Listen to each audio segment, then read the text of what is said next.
السلام عليكم ورحمة الله وبركاته. إن الحمد لله نحمده ونستعينه ونستغفره ونعوذ بالله من شرور أنفسنا ومن سيئات أعمالنا. من يهده الله فلا مضل له ومن يضلل فلا هادي له. أشهد أن لا إله إلا الله وحده لا شريك له وأشهد أن محمدا عبده ورسوله وبعد. Kita tinggalkan tentang kewajiban sabar di awal-awal perjuangan. Sabarnya para sahabat ketika disiksa, ditindih batu, dicambuk, diusir, dicaci, dimaki, dibunuh, maka menghasilkan berkibarnya Islam. Tidak sampai 15 tahun, mungkin sekitar 11 atau 10 tahun, Islam jaya, Islam menang. Diawali oleh kesabaran para sahabat saat disiksa. Begitu juga di negeri kita ini. Seandainya Allah takdirkan di negeri kita ini menjadi negeri tauhid, negeri sunnah, hancur itu para dukun, hancur kuburan-kuburan keramat, hancur jimat-jimat, hancur berbagai macam bid'ah, yang berkibar adalah tauhid dan sunnah. Maka hari ini para du'atus salaf wajib bersabar. Wajib bersabar. Dicaci, dimaki, diolok-olok, tidak usah dilawan. Dibilang Wahabi, dibilang intoleran, dibilang mau benarnya sendiri, dibilang letterlek, ya, biarin aja, nggak usah dibahas. Yang penting terus dakwahkan. Yang ini sunnah, ini bid'ah, ini syirik, ini tauhid. Terus jangan pedulikan yang lain. Ya, mau dicaci, mau dimaki. Dan tidak perlu cara-cara politik, bikin ormas ini, ormas itu, bikin gerakan ini, gerakan itu. Tidak perlu. Bahkan yayasan saja kalau nggak kepaksa, nggak usah. Cuman bikin masjid tanpa yayasan kan sulit. Bikin sekolah tanpa yayasan kan sulit. Terpaksa bikin yayasan. Seandainya tanpa yayasan kok berdiri sekolah-sekolah sunnah, masjid-masjid sunnah, ya ngapain bikin yayasan? Itu kan sarana saja. Kalau ormas sudah jelas. Nggak usah kita yang ngaji. Yang nggak ngaji aja sudah muak dengan ormas-ormas itu. Itu yang nggak ngaji. Isinya apa ormas itu? Iya kan? Apalagi kita yang ngaji, yang belajar qala Allah wa qala Rasul, melihat ormas itu sesuatu yang sangat-sangat kotor sekali. Ya, walaupun mengatasnamakan Islam, isinya luar biasa. Islam tidak diuntungkan oleh ormas-ormas Islam itu, kecuali sedikit sekali. Sedikit sekali, bahayanya luar biasa. Ya, saling fanatik dengan ormas masing-masing. Kullu hizbin bima ladaihim farihun. Masing-masing kelompok bangga dengan kelompoknya sendiri-sendiri.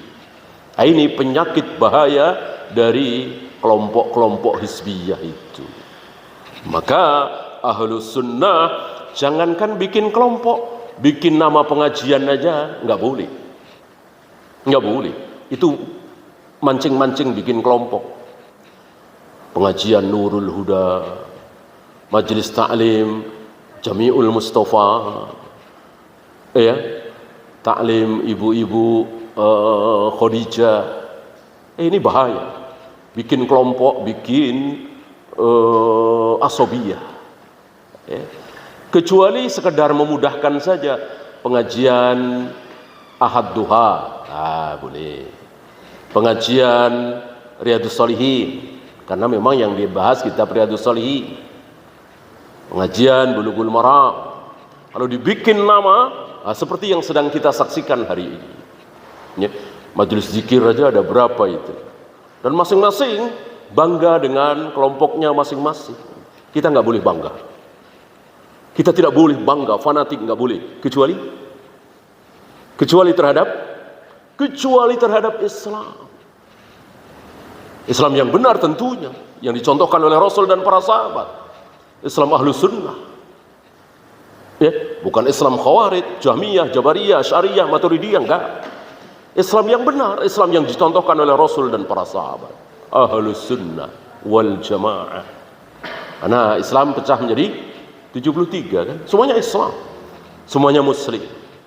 Cuman yang langsung masuk surga cuman satu.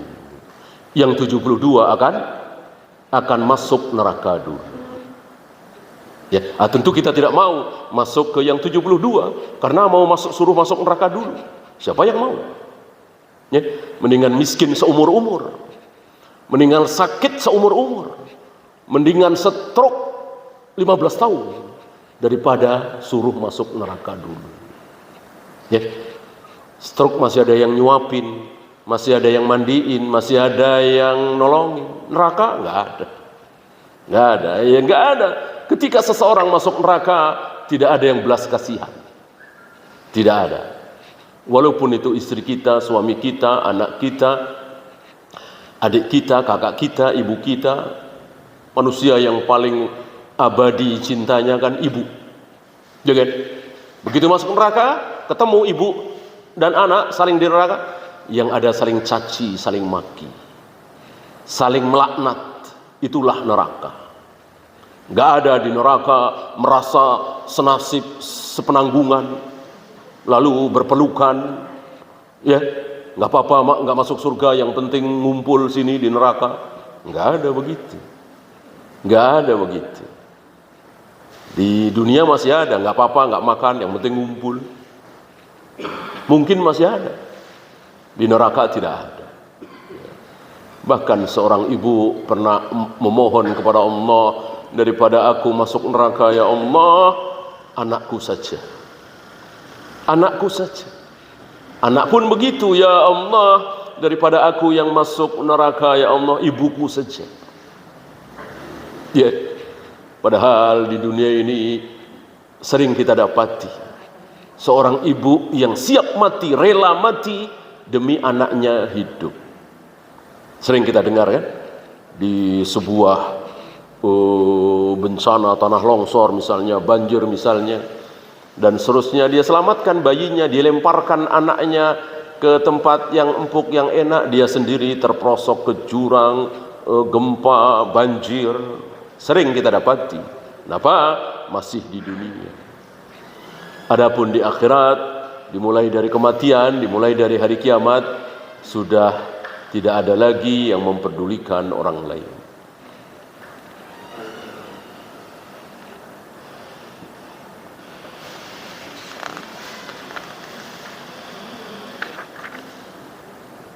Ya, mungkin kita belum masuk hadis berikutnya ya, karena ada beberapa fawaid yang belum kita baca. Di antaranya jawazud du'ai 'alal kuffari wa talabi dzalik. Bolehnya mendoakan orang kafir dan minta kepada Rasulullah, meminta kepada orang saleh untuk mendoakan buruk terhadap orang kafir ini boleh. Kemarin sudah kita singgung sedikit, jangankan orang kafir, mendoakan buruk sesama muslim boleh apa tidak? Mendoakan buruk kepada sesama muslim boleh apa tidak? Boleh dengan syarat. Boleh dengan syarat. Apa syaratnya? Dia mendolimi kita. Ya. Si muslim itu mendolimi kita, mengambil tanah kita, mengambil rumah kita, memfitnah kita, mencaci maki kita, memukul kita, di saat itu kita boleh mendoakan buruk si muslim ini. Tapi doanya apa kemarin? Doa buruknya sebatas apa kemarin? Sebatas keburukan dunia. Keburukan akhirat tidak boleh. Dunia apa sih? Kan cuma la'ibun walahun, cuman senda gurau permainan doang. Maka doa buruk juga nggak apa-apa. Ya kayak di atas panggung aja. Kita di dunia ini kayak di atas panggung aja. Di atas panggung paling sejam 2 jam, habis itu turun. Gitu. Nah, kira-kira begitu. Kita hidup di muka bumi ini, di dunia ini, kayak di atas panggung saja. Habis itu kita akan kembali. Kehidupan yang sebenarnya adalah akhirat.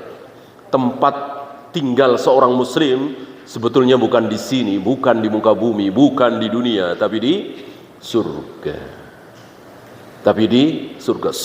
Segala macam cara kita lakukan demi masuk surga. Disuruh diam, diam. Yang penting masuk surga. Disuruh teriak, teriak. Yang penting masuk surga. Ya, disuruh bunuh, bunuh. Yang penting masuk surga. Nabi Ibrahim disuruh membunuh anak satu-satunya. Mau Nabi Ibrahim, yang penting masuk surga. Kan untuk masuk surga harus taat kepada Allah. Allah yang memerintahkan Ibrahim untuk menyembelih anaknya Ismail. Ya, disuruh perang, disuruh jihad, disuruh diam saat di depan kita ada orang yang marah-marah, ngomel-ngomel, padahal kita merasa benar. Siapa yang ngomel? Siapa yang marah? Ibu kita.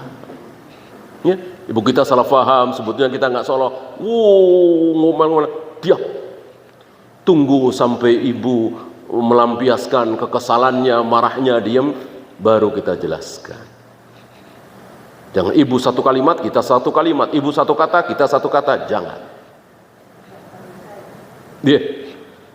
Berbeda kalau di depan kita ini pembantu atau bawahan yang sudah jam 3 belum sholat duhur. Gantian kita yang teriak-teriak. Kita yang marah-marah. Marah karena Allah, ghadban lillah. Jadi sabar itu sekarang sudah lewat, masih bab sabar kita ya. Sabar itu bisa teriak, bisa diam, ya, bisa pasif, bisa aktif, gitu. Bisa menahan harta kita, bisa kita berikan harta kita, tergantung kasusnya seperti apa. Ada orang merengek-rengek minta duit ke kita. Buat apa? Buat acara bid'ah. Ya nggak boleh. Kita berikan, kita tahan. Ya kan? Nggak usah ngerengek-rengek. Kita tahu dia dalam kesulitan.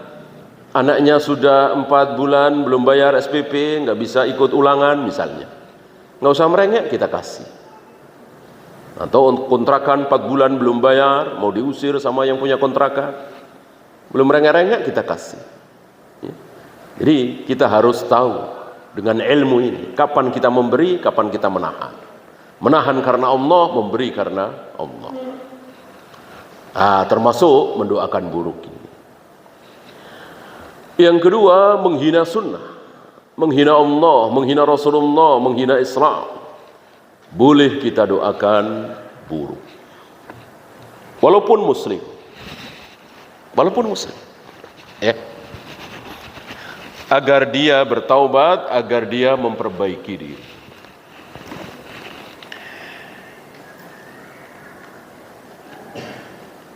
Kalau kafir boleh dikutuk, dilaknat, tapi jangan menyebut apa kemarin? Jangan menyebut nama. Si A, si B, si C, atau satu bangsa. Ya Allah, kutuklah orang-orang Jepang misalnya, nggak boleh, menyebut nama. Cukup Allahumma ahlikil kafarata wal musyrikin. Hancurkan orang-orang kafir itu ya Allah, hancurkan orang-orang musyrik itu ya Allah. Cukup. Jangan menyebut nama bangsa, nama suku, apalagi nama orang, kalau dia masih hidup. Mana dalil? Nabi menyebut suku Re'lin, suku Zakwan, karena suku-suku ini yang membantu membunuh 70 sahabat Nabi SAW, dibantai. Maka Nabi sedih sekali, tersayat hati beliau, maka sebulan lamanya beliau kunut nazilah dalam solat 5 waktu, bukan hanya solat subuh. Beliau mengutuk, melaknat, mendoakan buruk suku-suku tadi. Ditegur oleh Allah, laisa laka minal amri syai', bukan urusanmu sedikit pun ya Muhammad mengutuk melaknat itu. Kalau aku ampuni, gimana? Ya, tahulah kita dari sini, keinginan Nabi belum tentu keinginan Allah, kehendak Nabi belum tentu kehendak Allah. Ya, yang pasti terjadi adalah kehendak Allah, bukan kehendak Nabi. Setelah itu beliau berhenti, setelah ditegur dengan ayat tadi, beliau berhenti mengutuk, melaknat suku-suku tadi. Sampai hari ini kita tidak boleh kunut nazilah mendoakan buruk suku-suku tertentu dengan menyebut nama. Adapun tidak menyebut nama, boleh. Mendoakan saudara-saudara kita yang sedang dibantai di Myanmar misalnya. Mendoakan saudara-saudara kita yang sedang dibantai di Bosnia waktu itu misalnya, di Ambon misalnya, ini boleh. Ya, jangan menyebut nama. Adapun pendapat bahwa kunut nazilah sudah tidak dibolehkan lagi setelah turun ayat tadi, mutlak sampai hari kiamat, maka ini pendapat yang keliru. Boleh, kunut nazilah boleh. Yang tidak boleh sekali lagi menyebut nama.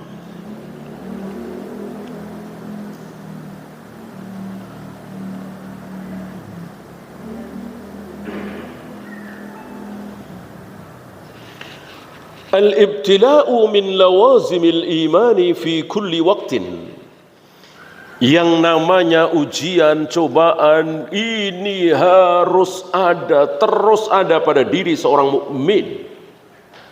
Ya, fi kulli waqtin, dalam segala waktu, segala zaman. Jadi tidak ada waktu di mana seorang mukmin sudah tidak diuji lagi, enggak ada. Kecuali ya sudah mati. Kalau sudah mati sudah tidak ada ujian lagi. Selagi kita masih hidup, maka terus diuji terus sampai kita mati. Maka sebetulnya pada hakikatnya kita hidup di dunia ini adalah sedang diuji. Hanya ujian itu kadang pahit, kadang manis. Kadang berupa kemiskinan, kadang berupa kekayaan. Kadang berupa cacian, makian, kadang berupa sanjungan. Ketika se-Indonesia nyanjung kita, apakah itu bukan ujian? Ujian, kuat apa tidak? Disinilah kita bisa tahu bahwa ujian yang Allah timpakan kepada Nabi Sulaiman jauh lebih berat daripada ujian yang Allah timpakan kepada Masitoh, si tukang sisir. Masitoh itu memang tukang sisir ya, bukan nama. Dan keluarganya yang oleh Fir'aun direbus di air panas. Kalau anak kecil ngelihat, ya beratan ini dong direbus. Nabi Sulaiman apa? Enggak. Beratan Nabi Sulaiman. Lebih berat Nabi Sulaiman. Seandainya Allah balik, Nabi Sulaiman yang diuji oleh Allah direbus sekeluarga, gantian Masitoh yang diberikan kerajaan yang luar biasa, maka Sulaiman pasti kuat, Masitoh tidak kuat. Itu Sulaiman kuat insya Allah, Masitoh tidak akan kuat, tidak akan sanggup. Nggak ada. Jangankan masih toh kita dah. Saya misalnya, antum diuji seperti Nabi Sulaiman.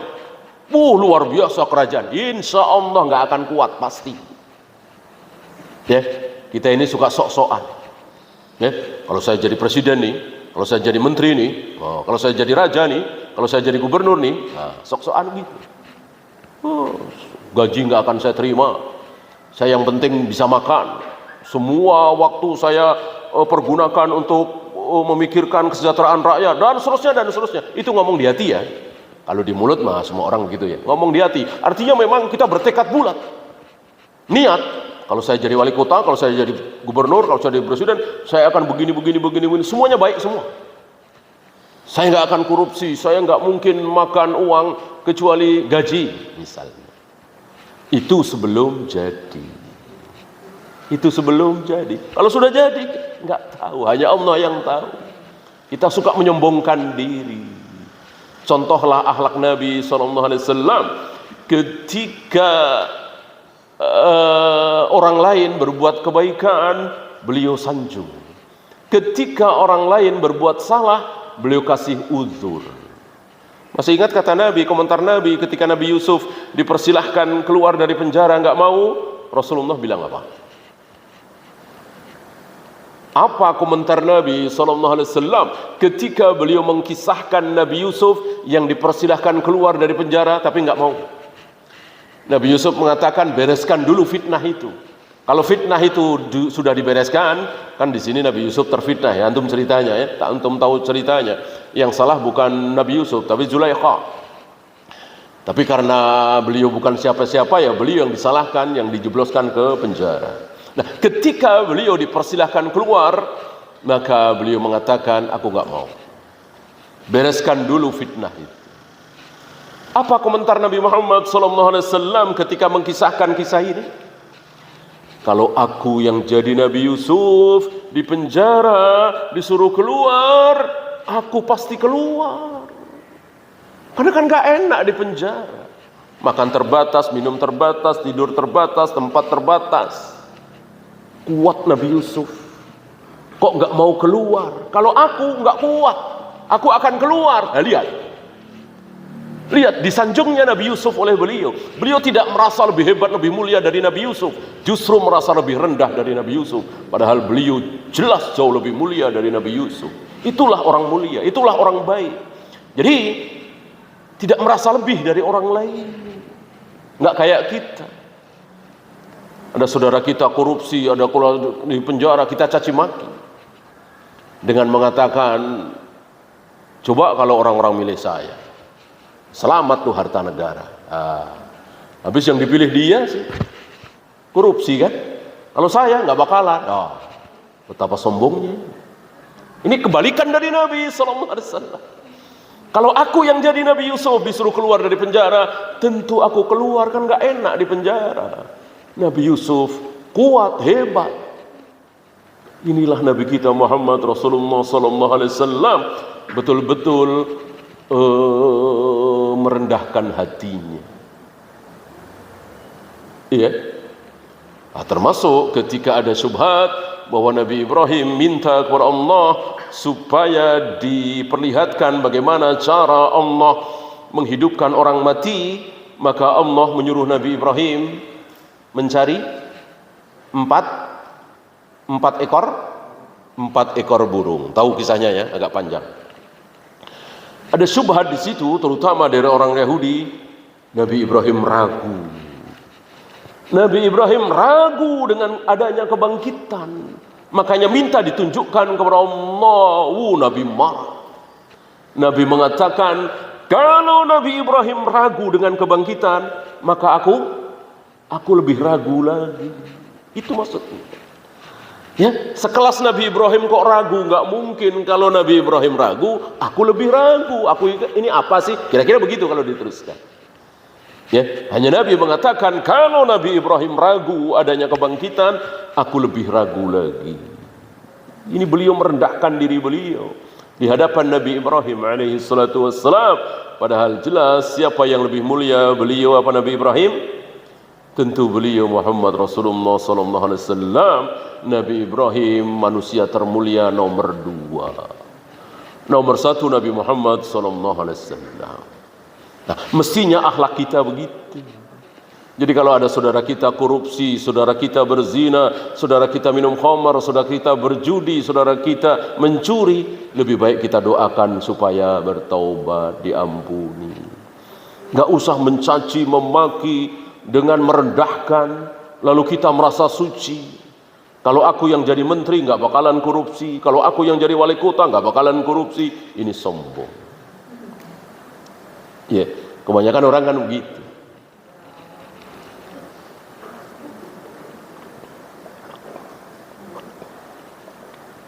Seperti yang kita saksikan hari ini, ya, mahasiswa-mahasiswa yang teriak-teriak, hapus korupsi, turunkan harga bahan-bahan pokok. Mahasiswa tahun 66, ya, tahun 80 mereka jadi apa? Ya, tahun 66 mereka luar biasa, mahasiswa teriak-teriak, dicaci maki itu pejabat-pejabat yang korupsi oleh mahasiswa itu, teriak di jalanan. Tahun 80 mereka jadi apa? Mereka diapain? Mereka sedang didemo. Ya, tahun 66 mereka mendemo, tahun 80 mereka didemo. Gantian tahun 80 mereka yang jadi pejabat, korupsi juga. Didemo oleh mahasiswa-mahasiswa tahun 80. Ya kan? Tahun 80 mahasiswa-mahasiswa teriak-teriak demo anti korupsi, begini begitu. Tahun 2000? Tahun 2000 gantian mereka yang didemo. Ya kan? Tahun 99, 98, 2000 mereka teriak-teriak demo. Sekarang? Nggak usah disebut namanya, antum tahu ya. Siapa sebagian yang duduk di pemerintahan hari ini, tahun 2000, tahun 99 mereka ngapain? Kita tahu semua. Apa terus mau berputar begitu saja lingkaran setan? Sekarang mendemo, 20 tahun lagi dia didemo, dan begitu seterusnya. Maka sudah, stop. Nggak usah ada cacian, makian, demo dan seterusnya. Nggak akan mendatangkan kebaikan. Antum tahu demo pertama menghasilkan apa di dalam Islam? Demo pertama di dalam Islam menghasilkan apa? Lupa? Demo pertama di dalam Islam menghasilkan terbunuhnya manusia termulia hari itu. Sepeninggal Rasulullah, Abu Bakar, Umar. Hari itu kaum muslimin dipimpin oleh manusia termulia bernama Utsman bin Affan, yang menjadi menantu Nabi 2 kali. Dua-duanya meninggal, putri Nabi. Lalu Nabi menyayangkan, seandainya aku punya putri lagi, akan aku berikan kepada Utsman. Nggak mungkin Nabi berbicara seperti ini kalau beliau tidak tahu keutamaan Utsman. Ya, barang siapa yang membeli sumur rumah lalu diberikan kepada kaum muslimin, dia tidak akan tersentuh api neraka. Siapa yang membeli sumur rumah dari Yahudi lalu diinfakkan kepada kaum muslimin? Utsman. Dan seterusnya, banyak sekali keutamaan Utsman. Itu mati terbunuh gara-gara demo yang digerakkan oleh Abdullah bin Sabah dari Mesir, dari Syam, dari Madain, dari Yaman, dibohongi oleh si Syiah Abdullah bin Sabah. Ya, katanya mau umroh, nggak taunya ke Madinah mengepung rumah Utsman bin Affan. Sampai hari itu beliau tidak bisa keluar untuk sholat berjamaah. Bahkan Masjid Nabawi dikuasai oleh mereka. Yang jadi imam di Masjid Nabawi siapa? Siapa?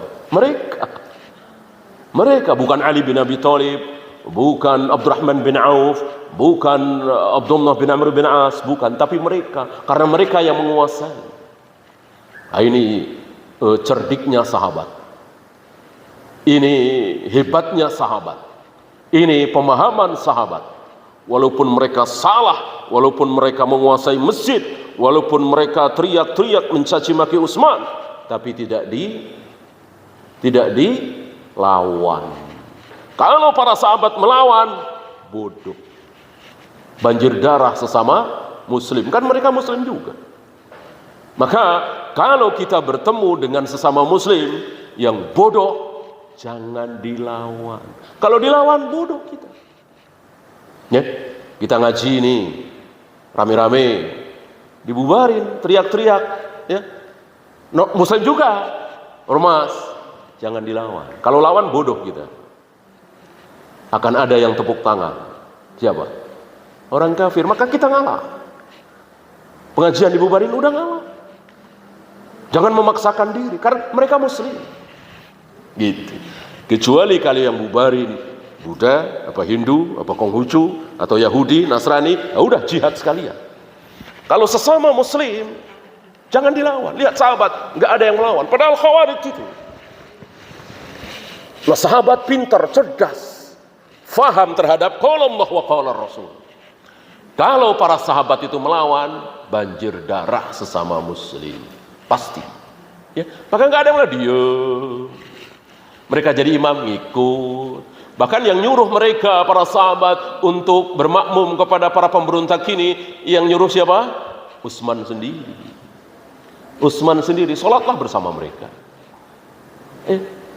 Mereka memberontak jangan ikut-ikutan. Mereka sholat ya ikut, karena sholat kan sebuah kebaikan. Ini cerdasnya para sahabat. Coba kalau sekarang udah banjir darah barangkali, ya lebih baik yang mati satu yaitu Utsman daripada ribuan. Ya.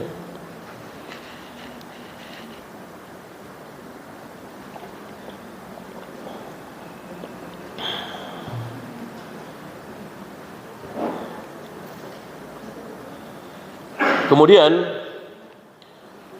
al-mustaqbalu lil Islam, masa depan dunia ini milik siapa? Milik orang kafir apa kaum muslimin? Kaum muslimin. Ya. Ucapan Nabi ini terambil dari Al-Quran dan Sunnah ini wajib kita yakini. Walaupun sekarang Islam dalam keadaan terpuruk, sekarang masih mending ya. Taruhlah 300 tahun yang lalu, 400 tahun yang lalu, kan hampir negeri-negeri Islam semuanya dijajah semua ya. Hampir semua negeri Islam di Asia, di Afrika, ya, bahkan sebagian di Arab dijajah oleh orang-orang kafir, orang-orang Eropa, Portugis, Spanyol, Belanda, Prancis, Jepang. Ketika membahas Al-Quran dan Sunnah, wajib yakin bahwa masa depan milik kaum muslimin. Kan belum datang, mustakbalnya itu, masa depannya itu belum datang. Nanti akan tiba satu waktu di mana orang-orang Yahudi, Nasrani lari tunggang langgang dari kejaran kaum muslimin. Masuk kita ragu dengan sabda Nabi? Ya, mereka sembunyi di balik batu, mereka sembunyi di balik pohon, bahkan pohon-pohon yang dipakai persembunyian oleh mereka bisa bicara. Ya muslim warai yahud faqtulhu. Wahai si muslim, ini ada Yahudi nih belakangku nih, bunuhlah nih, bunuh. Ya. Pohon-pohon bisa bicara kecuali pohon gorkot. Ragu dengan sabda Nabi ini? Masa ragu? Yahudi aja nggak ragu. Yahudi percaya dengan sabda Nabi ini. Buktinya apa? Antum tahu? Terdengar berita bahwa mereka sekarang sudah mulai dari kemarin-kemarin ya, menanam pohon gorkot. Berarti kan percaya dengan sabda Nabi. Kalau nggak percaya ngapain capek-capek nanamin pohon gorkot? Ya. Nah, itu masa depan kaum muslimin. Ya. Perlu direkayasa? Nggak perlu. Nggak perlu harus bikin partai Islam, harus bikin ormas Islam, harus bikin gerakan ini, nggak perlu. Ya. Taati Allah dan Rasulnya, dakwah yang bisa dakwah, belajar ilmu terus setiap hari sampai kita mati, cukup. Nanti Allah akan berikan kemenangan itu lewat seorang yang bernama namanya seperti namaku dan nama ayahnya seperti ayahku. Berarti Muhammad bin Abdullah. Muhammad bin Abdullah ini yang akan membawa kaum muslimin kepada kejayaan. yang bergelar Al-Mahdi atau Imam Mahdi, yang beliau akan bertemu dengan Nabi Isa alaihi salatu wassalam. Ini semua disabdakan oleh Nabi sallallahu alaihi wasallam, mutawatir, termasuk tentang Dajjal. 29 sahabat yang meriwayatkan hadis-hadis tentang Dajjal, Nabi Isa turun, Ya'juj Ma'juj, Imam Mahdi. Ya. Bahkan sampai kepada rinci. Nah, kalau aku di sana, akan aku tunjukkan batu pertama, tempat pertama yang diinjak oleh Nabi Isa. Kan selama ribuan tahun Nabi Isa enggak menginjak bumi, ya. Bumi mana yang akan diinjak pertama kali oleh Nabi Isa? Aku tahu, kata Nabi. Kalau aku di sana, kalau kita di sana, akan aku tunjukkan kepada kalian tempat yang pertama kali akan diinjak oleh Nabi Isa alaihi salatu wassalam. Dan saat itu menjelang subuh atau pas subuh. Saat itu kaum muslimin sedang berjamaah salat subuh, diimami oleh tadi Muhammad bin Abdullah tadi, Al-Mahdi, Imam Mahdi tadi.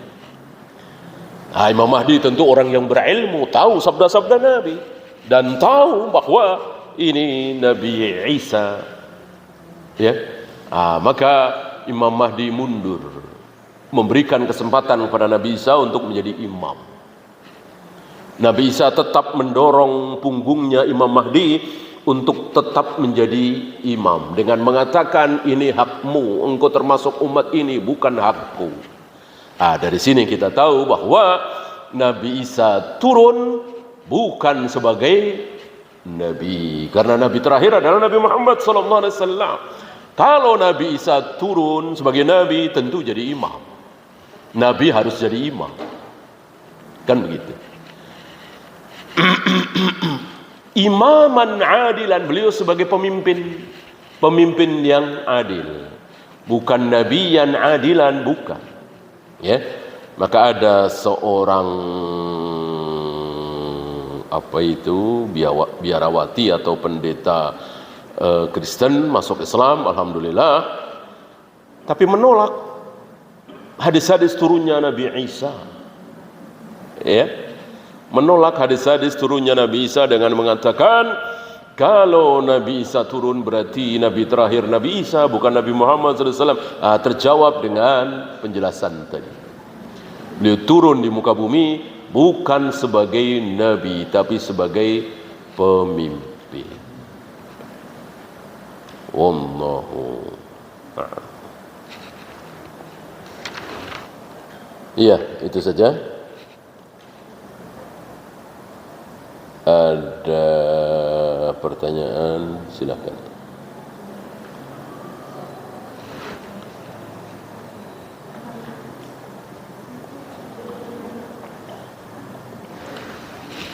Satu lagi. Al-Islamu dinul amni wassalam. Islam itu agama yang mengandung keamanan dan keselamatan. Dan ini bukan omong kosong. Beda dengan orang-orang Kristen, pendeta, agama kami, agama kasih sayang. Ditampar pipi kanan, kita nggak balas, malah kita berikan sekalian pipi kiri. Ya, kalau Anda dirampok, berikan sekalian sisanya. Katanya ada di Injil begitu. Ini omong kosong. Kalau nggak percaya bahwa ini ngomong kosong, antum bisa praktekkan. Ya, antum datang aja ke gereja. Ya, antum cari yang paling soleh, yang paling taat, yang paling berilmu. Pendeta yang mana? Oh itu tuh. Begitu keluar, antum tabok pipi kanannya. Ya, insya Allah marah. Hampir-hampir mustahil dia bilang, ini sekalian yang kiri. Ya, ini ajaran omong kosong. Ya. Beda dengan Islam, betul-betul teruji dan menjadi kenyataan.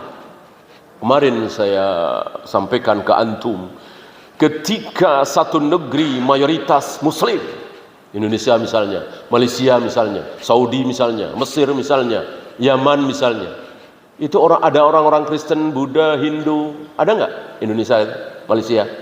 Ada nggak? Ada kan? Selamat apa dikejar-kejar? Ya, apa dipaksa sunat? Ya, selamat kan, aman. Nah, sekarang bandingkan ketika kaum muslimin minoritas. Udah banyak sekali contoh. Yang belum lama di Myanmar, dulu di Bosnia, di Moro, di Patani, di Kashmir, di India sekarang ini sedang terjadi. Ya, itu ketika kaum muslimin minoritas. Ketika kaum muslimin mayoritas, tenang. Iya. Kalau toh ada segelintir anak-anak muda muslim yang ngebom sana, ngebom sini, itu segelintir. Istilah kita itu oknum. Mayoritas kaum muslim nggak suka itu. Dengan anak-anak muda yang ngebom sana, ngebom sini. Musuh kaum muslimin sendiri. Adapun Islam, mayoritasnya insya Allah mengandung keselamatan dan keamanan. Kalau mau perang, perang sekalian. Ayo perang, itu jantan. Enggak, kemudian ada orang kafir diam-diam lagi enak-enak makan di restoran, tiba-tiba dibom. Ini pengecut. Ya, anak-anak muda Khawarij yang ngebom Bali, BEJ waktu itu, Marriott dan sebagainya, itu pengecut. Ya, kalau berani tantang Amerika, tantang Inggris, begitu. Nggak akan berani, mereka pengecut. Mayoritas kaum muslimin tidak seperti itu. Mayoritas kaum muslimin insya Allah seperti antum, ya, ketika melihat orang kafir, ya biarkan saja, tidak diapa-apakan. Bahkan Nabi kan ngancam kafir-kafir di Indonesia ini kan disebutnya kafir zimmi, bukan kafir harbi. Kafir zimmi, Nabi mengatakan barang siapa yang menyakiti kafir zimmi berarti menyakiti aku. Lam yajid raihatal jannah, dia tidak akan mencium bau surga. Enggak boleh kita menyakiti kafir zimmi. Apalagi membunuh. Ya. Nah, kafir di negeri, orang-orang kafir di negeri kita ini jelas tidak sedang berperang dengan kita. Kecuali dulu Belanda, itu kafir harbi. Karena menjajah negeri kita. Ya. Bunuh-bunuhin boleh. Perang kan? Sekarang kan tidak. Orang-orang Belanda yang ada di Jakarta ini, di Indonesia ini, ya tentu harus dijamin keselamatannya. Wallahu a'lam. Ya, itu saja. Ada pertanyaan, silakan.